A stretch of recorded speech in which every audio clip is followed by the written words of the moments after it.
Hi, jazz arrangers. Today I want to talk about writing for the bass in a big band. Duke Ellington was asked, how much information do you give the bass player? And his answer was, as little as possible. And that's pretty much what he did. Very often he had no bass part at all. And when the bass player couldn't possibly know the changes, sometimes he would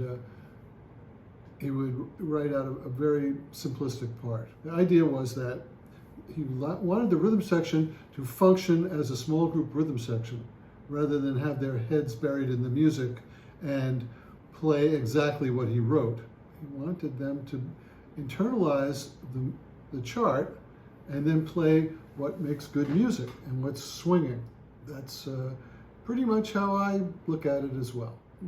Very often big bands sound like a marching band with an added rhythm section. I never went for that.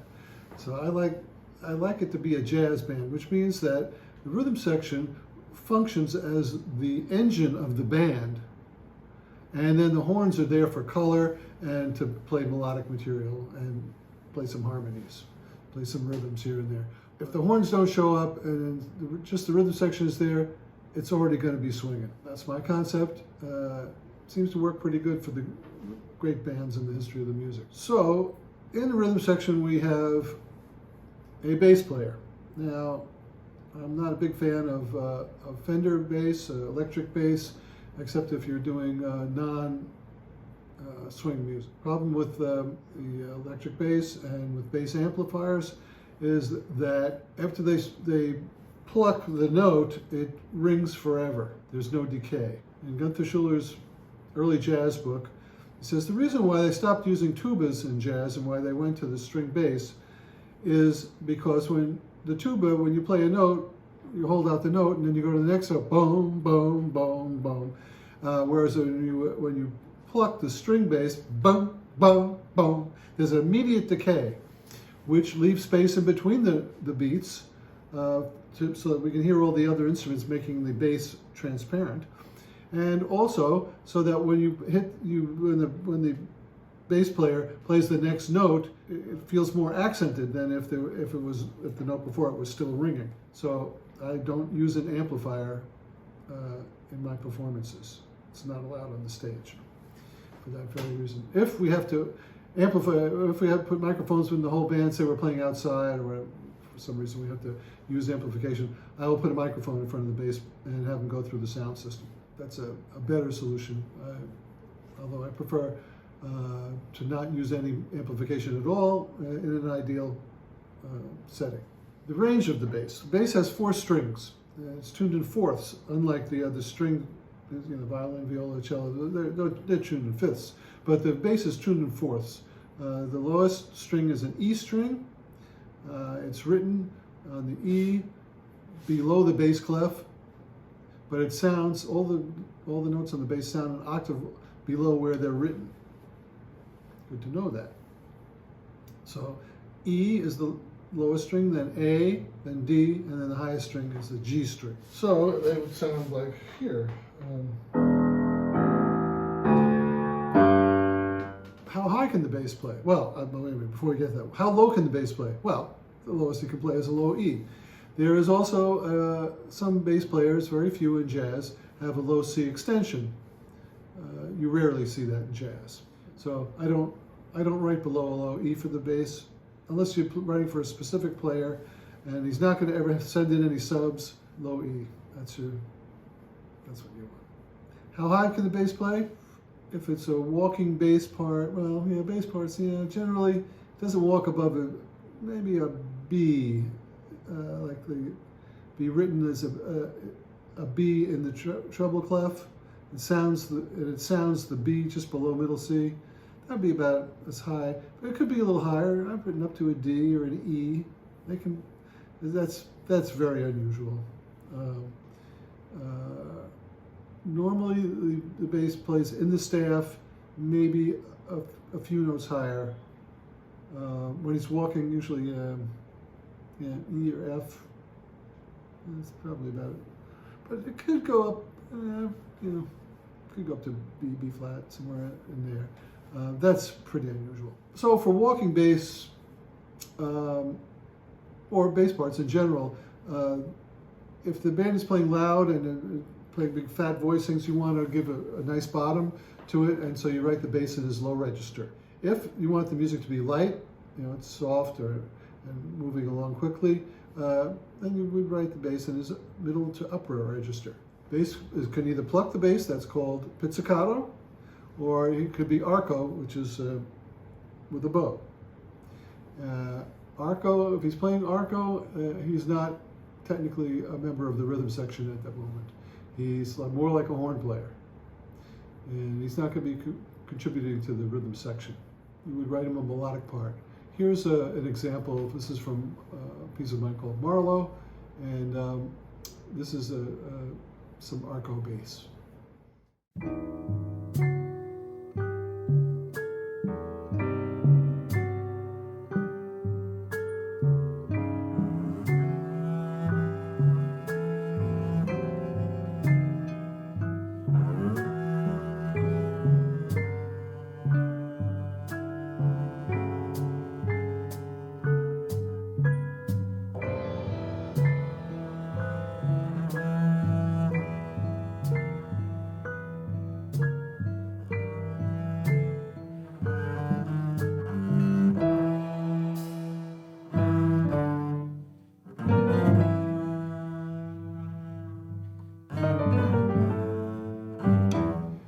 If we're going to have the bass player play pizzicato, like in a normal swing situation, say there's people are soloing and it's just 4/4 swing, I'm generally just going to write chord symbols and slashes for the bass player.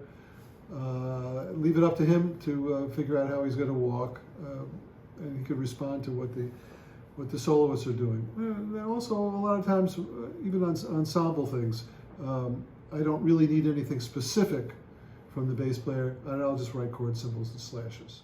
And I would write pizzicato at the beginning of the piece, or wherever that's going to start. And you might write walk. You could let them know to walk. It means to play 4 quarter notes per bar, or if you're in 3 quarter notes per bar. I generally do not notate the tensions of the chords. I don't write like C7, sharp 9, sharp 11th, 13. Bass player don't care about that stuff. He wants to know 1, 3, 5, and 7. That's all he wants to know. So very often my bass parts look like C, C7, F7, F minor, F sharp diminished, things like that. Real simple. Why don't I want the bass player to play the upper extensions of the chords? Because that's not his function. His function is to play the bottom of the chord that everybody can sit on top of. He's the foundation. And foundation, we need mostly roots and fifths on the bottom. If there are syncopations, if there are figures in the band, I rarely have the bass player join the horns. Occasionally, say there's a figure of ba, da, da, da, da, and it ends on the end of 4. And then there's a break after that. Well, if there's a break after that, I'm going to want the bass player to play on the end of 4, but I don't need him to catch the figure before that, probably. Occasionally I do. Thad Jones has the bass player catch a lot of the rhythmic figures in the band. Duke Ellington, almost never. Count Basie, not so much. So why? What's the decision there? Well, the more the bass player is just playing quarter notes and the drummer is playing spang-a-lang, your piece is going to be swinging.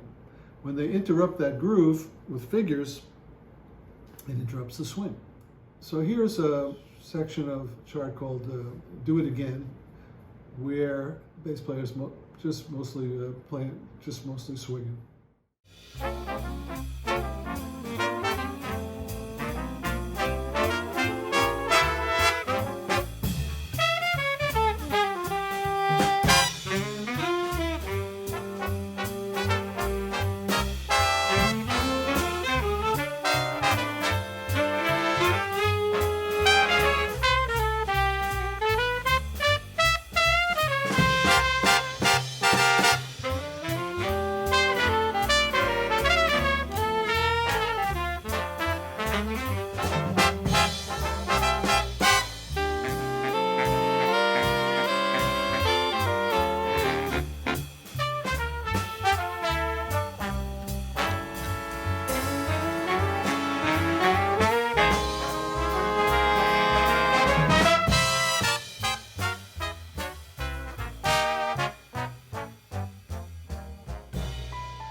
Sometimes we want the bass player to play in two, or two feel. Fairly common, like on the heads of standard tunes, that happens a lot, and some jazz tunes too. And it's nice to go from a two feel to a four feel and back and forth. It's like shifting gears in a car. So very often, if the bass is in two, I will write out the notes that I want the bass player to play. Because specifically, I want those specific pitches. Sometimes I'll also instruct the bass player. I'll write out a quarter note on 1 and a quarter note on 3, and rests on 2 and 4. And sometimes I'll instruct the bass player to dress it up a little bit. He can add some eighth notes and things, where necessary. You might listen to the style of playing. Listen to Bill Evans Trio. Bill left a lot of space for the bass player, so they're very interactive between the bass and the piano. Anyway, here's another section from Do It Again, where there's a two feel and also breaking up the time. There's like some figures. Well, you'll see.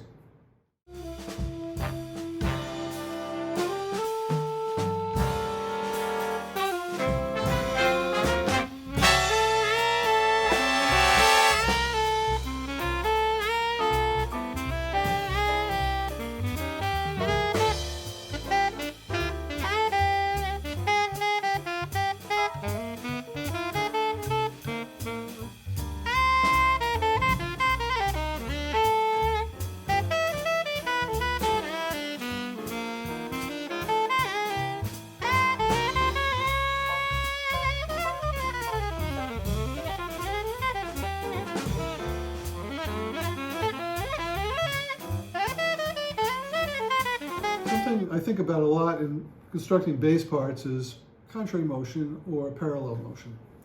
Mostly, I like contrary motion, unless say the chord progression goes like.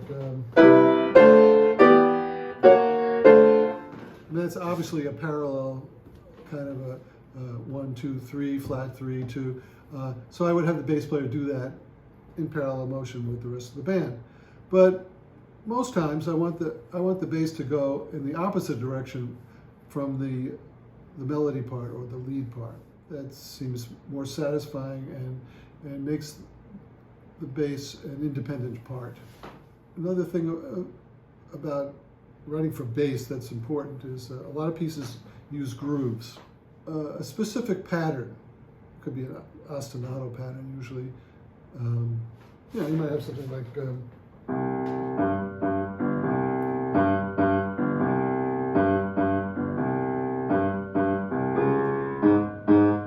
something like that. You would have, the bass player is not going to know to do that unless you tell him. So if the pattern is going to repeat a lot of times, I'll just write it out one time and then write repeats, and then I might write S-I-M as in simile, S-I-M period, and then he can play the same, he or she can play the same pattern transposed to make the other, say it's like a C chord, and then it goes to a D flat, and it goes to G7, whatever, and then, but they'll know to play the same pattern. Yeah, so for grooves, you have to write those out. That's really important. You could leave those up, you could leave it up to the rhythm section to create their own grooves, but that takes a lot of rehearsal and people that play together a lot. Duke was able to do that in his band. He never wrote a drum part, and he wrote, a lot of times he didn't write bass parts. And he certainly didn't write a piano part because that was him. Wynton Marsalis also had the luxury of not having to write rhythm section parts. He had a lot of rehearsal time, and they played together like every day. He could leave it up to the creativity of the players, and that's really ideal. But hardly anybody has that luxury. So we write out stuff for the bass player, but I always like my bass player to know that he can, if he thinks of something better, make the piece sound better, as Duke would say, do have at it. Here's an excerpt from Marlowe, where there's a groove written out for the bass.